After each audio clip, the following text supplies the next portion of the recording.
Здравейте, момичета!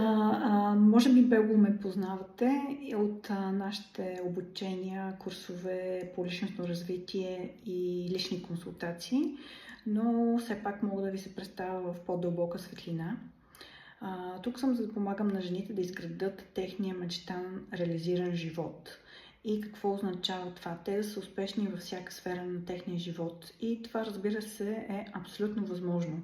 Защото след като аз мога това да го живея, значи всички останали могат да го живеят. Вие може да имате подходящ, прекрасен партньор, деца, къщата на вашите мечти, пътуванията, луксозните пътувания или дори каквито да са пътувания, любимата ви работа, да развиете свой собствен бизнес.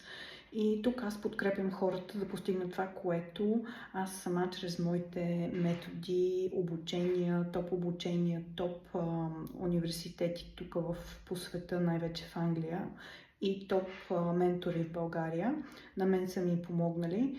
И това всъщност аз ви го казвам от личен опит, ами не си говоря разни празни приказки, тъй като аз самата си живея живота на своите мечти. Имам любящ съпруг, две прекрасни деца, които също са много успешни в тяхната сфера.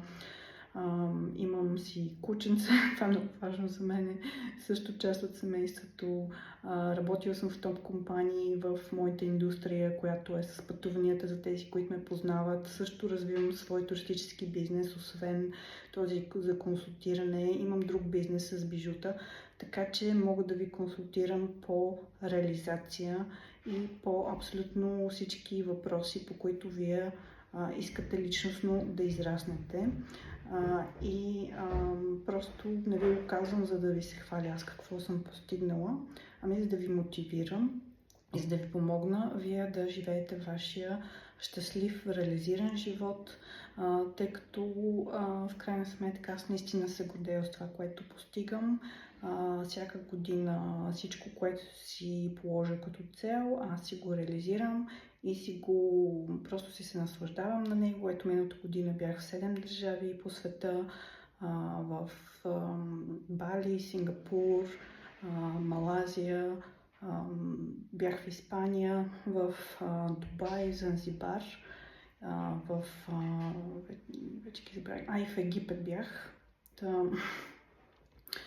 Изобщо бях в 7 страни, така че тази година започнах с Доминикана, имам още планирани пътувания до края на годината, Испания отново. И така, всъщност развивам си моите дейности едновременно, както и помагам на други хора да се развиват. Така че можете 100% да ми се доверите.